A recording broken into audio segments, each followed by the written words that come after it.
I never believed in ghosts or the supernatural until I moved into room 306 of the old college dormitory.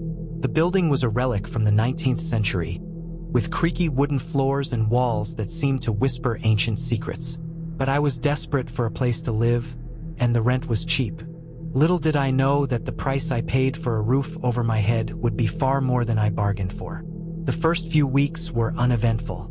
I settled into my new routine, attending classes, studying, and making new friends. But as the nights grew colder and the days shorter, I began to notice strange occurrences in my room. The door would open and close on its own, and I would often find my belongings rearranged when I returned from class. At first, I dismissed these incidents as the result of an overactive imagination or a drafty old building. But as the weeks turned into months, the haunting became more intense. One night, as I lay in bed trying to fall asleep, I heard a faint whisper in my ear. It was a woman's voice, soft and mournful, as if she were calling out for help. I sat up, my heart pounding in my chest, and scanned the room for the source of the voice. But there was nothing there. I tried to convince myself that it was just my imagination, but the feeling of unease lingered long after the voice had faded away. As the weeks went by, the haunting grew more intense. I would often wake up in the middle of the night to find my sheets soaked in cold sweat, my heart racing as if I had just experienced a terrible nightmare.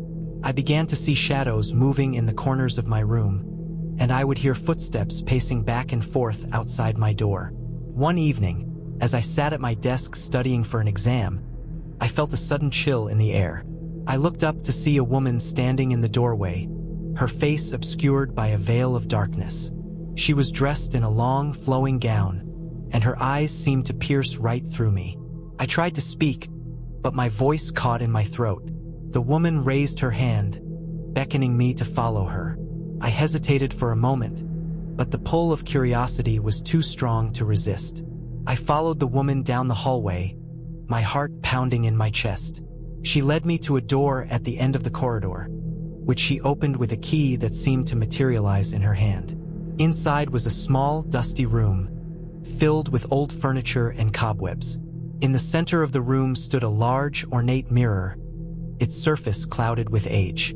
The woman gestured for me to approach the mirror, and as I did, I felt a sudden wave of nausea wash over me.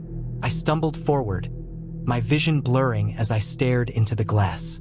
And then I saw her. The woman's face was reflected in the mirror, her eyes filled with sorrow and regret.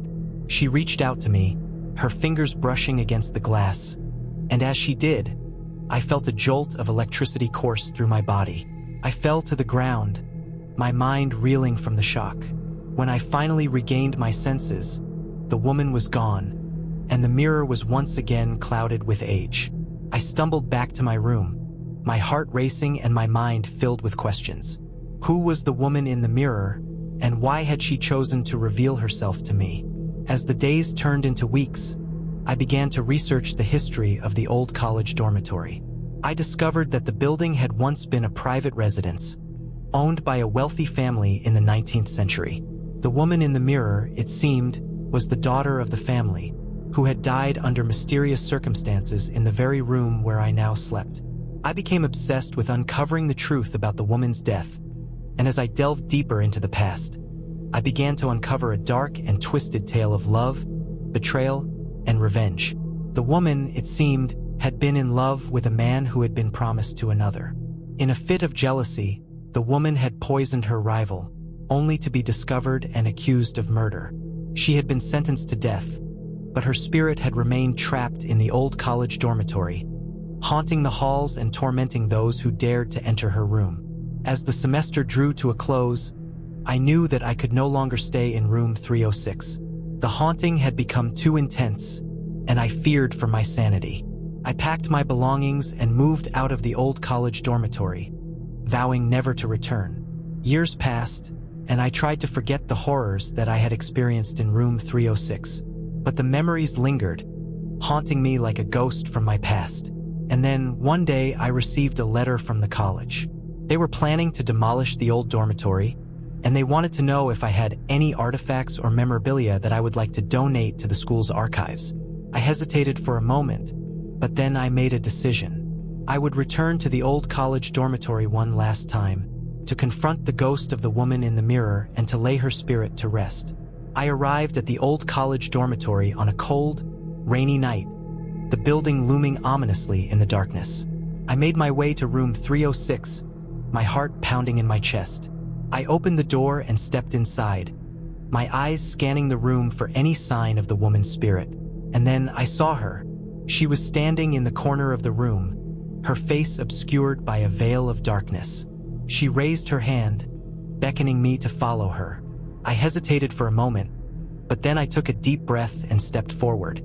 The woman led me to the small, dusty room at the end of the corridor, where the large, ornate mirror stood in the center of the room. She gestured for me to approach the mirror, and as I did, I felt a sudden wave of nausea wash over me. I stumbled forward, my vision blurring as I stared into the glass. And then I saw her.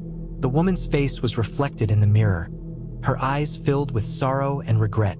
She reached out to me, her fingers brushing against the glass, and as she did, I felt a jolt of electricity course through my body. I fell to the ground, my mind reeling from the shock. When I finally regained my senses, the woman was gone, and the mirror was once again clouded with age. I stumbled back to room 306, my heart racing and my mind filled with questions. Who was the woman in the mirror, and why had she chosen to reveal herself to me? As I sat on the edge of my bed, I realized that the woman in the mirror was not a ghost, but a reflection of my own fears and insecurities.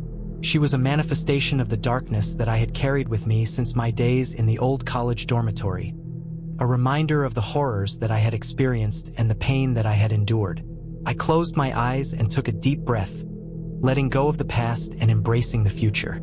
And as I did, I felt a weight lift from my shoulders, a sense of peace and tranquility that I had not felt in years. The old college dormitory was demolished soon after, and the land was sold to a developer who planned to build a new apartment complex. But as the bulldozers tore down the walls and the roof, I knew that the ghost of the woman in the mirror would never truly be gone. She would live on in my memories, a haunting reminder of the darkness that lies within us all. In the dim, stale confines of my college dorm room, shadows danced menacingly. The flickering fluorescent light cast an eerie glow, illuminating the cracked walls and dusty furniture. The air was thick with a musty scent that seemed to permeate every nook and cranny. As night descended, the sounds outside grew ominous. The wind howled like a banshee, rattling the loose window panes. Every creak and groan from the ancient building sent shivers down my spine. I tried to ignore it, but the feeling of unease lingered. Suddenly, I heard a faint scratching sound coming from under my bed. My heart pounded in my chest as I slowly peered beneath the frame. There, in the darkness, I saw something move. A small, scurrying creature, its eyes gleaming red in the dim light. I gasped in horror and jumped back. Something else was wrong. The scratching was accompanied by a low, guttural growl. It was coming from the shadows in the corner of the room. I couldn't see what was lurking there, but its menacing presence filled the air with palpable dread. Fear consumed me. I wanted to scream, but my voice seemed to have vanished. I could feel the creature's breath on my neck, its cold hand reaching out to touch me. With trembling legs, I stumbled backward, desperately trying to escape, but the door was locked. I frantically rattled the handle, but it wouldn't budge. The shadows seemed to close in around me, suffocating me with their darkness. The creature's growl grew louder, a menacing symphony of terror. I closed my eyes, bracing for the inevitable, but the attack never came. Instead, the sounds gradually faded, leaving behind an eerie silence. I cautiously opened my eyes and scanned the room. The creature was gone, but the sense of dread remained. I spent the rest of the night in that haunted dorm room, too terrified to sleep. The following morning, I fled the building and never looked back. To this day, I can't shake the memory of that horrific night. The college dorm room horror story became an unerasable scar on my psyche, a chilling reminder that even in the most mundane of places, the shadows can conceal unspeakable terrors. In the eerie silence of my college dorm, a chill ran down my spine. The flickering fluorescent lights cast strange shadows on the bare walls, and the air was thick with a musty smell. I had been living here for a few months, but I couldn't shake the feeling that something was amiss. My roommates, usually lively and chatty, were all eerily quiet. They avoided eye contact, and I overheard whispers exchanged in hushed tones. One night, I awoke to an unsettling sound, a faint moaning that seemed to come from the room next door. My heart pounded in my chest as I cautiously approached the door and pressed my ear against it. The moaning grew louder, a mournful and desperate cry. Panic surged through me. I knocked forcefully, but there was no response. I fumbled for my keys and frantically unlocked the door, only to be met with a scene of unspeakable horror. My roommate, Emily, was slumped on the floor, her face twisted in agony. Black streaks dripped from her open wounds, and her eyes stared blankly at me. A swarm of black moths fluttered around her lifeless body, casting an ominous glow. I stumbled backward in terror and screamed for help, but my cries were met with silence. I was alone, trapped in this haunted dorm with something unspeakable. As the night wore on, the moans grew louder and more insistent. Fear consumed me as I realized that other students were being targeted. One by one, I heard their screams echoing through the halls, each a testament to the unimaginable horror that had taken hold. Desperation gnawed at me. I couldn't stay here any longer. With trembling hands, I gathered my belongings and fled into the cold, unforgiving night. I didn't know where I was running, but I had to get away from that cursed dorm. As I stumbled through the shadows, the moans followed me like an invisible tormentor. The black moths seemed to swarm at my heels, their tiny wings beating a relentless tattoo. I could feel their evil presence closing in on me. Finally, I reached the safety of the campus safety office.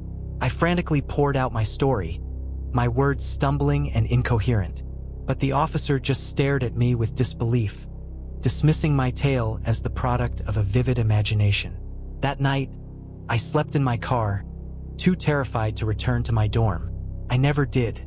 The haunted dorm, with its secrets and horrors, remains a dark stain on my memory, and I know that the evil that lurks within its walls will forever torment those who dare to step inside.